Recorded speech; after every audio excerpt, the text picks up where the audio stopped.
एक हम सब्ज़ी बनाते हैं जिसे हम कहते हैं कद्दू की सब्ज़ी। बहुत ही फेवरेट सब्ज़ी होती है, सब घरों में बनती है। इस सब्ज़ी को काटना, बनाना, पकाना, पचाना बड़ा ही आसान होता है। हल्का सा हम पील करते हैं, छोटे पीसेस करते हैं, पैन गरम में तेल गरम करते हैं, हल्दी नमक डालते हैं, बन जाती है। डॉक्टर भी रिकमेंडेड करते हैं कुछ खास बीमारियों में सिर्फ़ और सिर्फ आप कद्दू की सब्ज़ी खाइए, कद्दू की खीर खाइए। कद्दू के बहुत से आइटम बनते हैं, हम खाते हैं। ये सब्ज़ी बहुत ही सॉफ्ट पल्पी होता है, अंदर से जूसी होता है। एक सब्ज़ी होती है जिसे हम कटहल की सब्ज़ी कहते हैं, जैक फ्रूट। इस सब्ज़ी को काटना, पकाना, बनाना, पचाना बहुत ही मुश्किल होता है। सबसे मुश्किल काम होता है इस सब्ज़ी के जो आउटर लेयर होते हैं, स्किन होते हैं ना, पिंपल्स वाले, हार्ड रफ हार्स, उसे रिमूव करना। जब आप इसको हटाते हो ना, और अगर आपने सावधानी नहीं बरती, अपने हाथों की प्रॉपर नहीं केयर की, तो क्या होता है कि जो मिल्क होते हैं ना, वाइट स्टिकी मिल्क होते हैं, हाथों में सट जाते हैं और हाथों में खुजली की बीमारी दे देते हैं, एलर्जी की बीमारी दे देते हैं। नॉर्मली 8 से 10 दिन तक आपका हाथ नूचता रहता है। शायद इस सब्ज़ी को काटने में जो परेशानी होती है ना, जैक फ्रूट, इसी को देख के किसी ने इंग्लिश में एक कहावत बना दी, जैक ऑफ ऑल ट्रेडर। ये जो सब्ज़ी होती है ना, हमें काटते समय बड़ा ही परेशान करती है और इसके पीसेस बनाने और भी मुसीबत वाले होते हैं।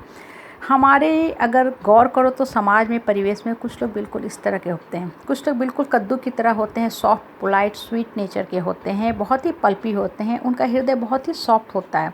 ऐसे लोग दूसरे के दुख से पिघल जाते हैं, दूसरे के दुख को अपना समझते हैं, दूसरे की परिस्थिति और परेशानी को समझते हैं कि भगवान इनको शक्ति दो कि इस परिस्थिति से निकल सके। इनकी आत्मा में एक सॉफ्टनेस होती है, पोलाइटनेस होती है, स्वीटनेस होती है।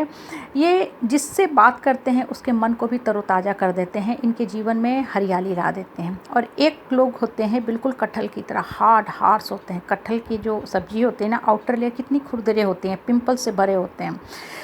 तो कुछ लोग हमारे फैमिली में होते हैं बिल्कुल ये जैक फ्रूट की तरह होते हैं। ये बोलेंगे भी तो इतनी हार्ड हार्श बातें करेंगे कि आपके हृदय में, मन में, आत्मा में सुराख कर देगा, जो शायद कभी हील भी नहीं होता है। नॉर्मल जो घाव होते हैं ना, ऊंड होते हैं, दवा से, मलहम पट्टी से समय के साथ हील हो जाते हैं, भरने लगते हैं, हम भूल जाते हैं उस घाव को, उस दर्द को। लेकिन ये जो लोग हार्ड करी करी बातें बोलते हैं ना, हमारे दिल, दिमाग, आत्मा में सुराख कर देते हैं, हमारे मन को रुला देते हैं। इसलिए ऐसे लोगों से ना हमेशा केयरफुल रहा करो।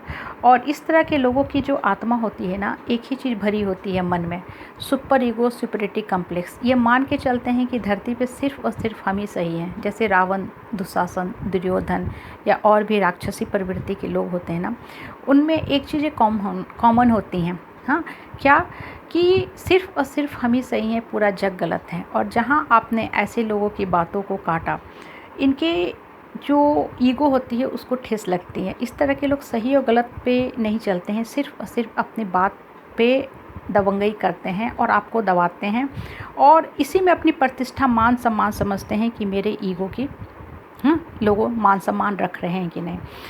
सो be very very careful about the life. Life में एक बहुत पुरानी कहावत है, बीना के तार को इतना भी मत टाइट करो कि वो टूट जाए, और इतना भी मत ढीला करो कि वो बजे ही ना। एक बैलेंस पॉइंट पे हम बीना के तार को लेके आते हैं, तब बीना बजती है, बहुत ही सुरीली मीठी आवाज़ देती है। हमारे जीवन में भी ना रिश्ते बिल्कुल वैसे ही चलते हैं। किसी के साथ इतना सख्ती टाइट मत करो कि उस इंसान का मन टूट जाए, वो आपसे दूर भाग जाए, आपको देखते ही वो छुप जाए। क्योंकि उसे पता है कि जब भी आप आओगे उसके दिमाग में खुजली करोगे, हाँ, बेकार की बातें करोगे, उसके माइंड में टेंशन दोगे, वो इंसान को आप परेशान करोगे। ऐसे लोगों से हमेशा हम डिस्टेंस और स्पेस रखना चाहते हैं। और अपने आप को इतना भी ढीला मत कर दो, बेचारा, लाचार, असहाय मत कर दो कि कोई भी आए आपको XYZ बातें करे, एब्यूज करे और आपके अंतर मन को दुखा के चलता बने। अपने आप को एक बैलेंसिंग पॉइंट पे रखो, अपने सेल्फ रिस्पेक्ट को हमेशा वैल्यू दो।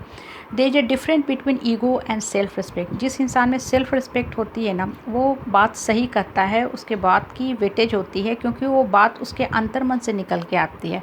और जिस इंसान में ईगो होता है वो हमेशा हमेशा गलत बात करता है, गलत बात पे अड़ता है और आपके ऊपर अपनी गलत बातें थोपने की कोशिश करता है।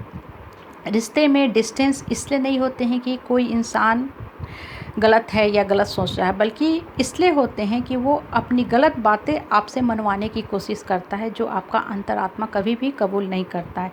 इसलिए माइंड को, दिमाग को, दिल को एक बैलेंस पॉइंट पे लेके चलो और हैप्पीली इस रिलेशनशिप को चलाओ। अपने आप को कमज़ोर कभी मत करो।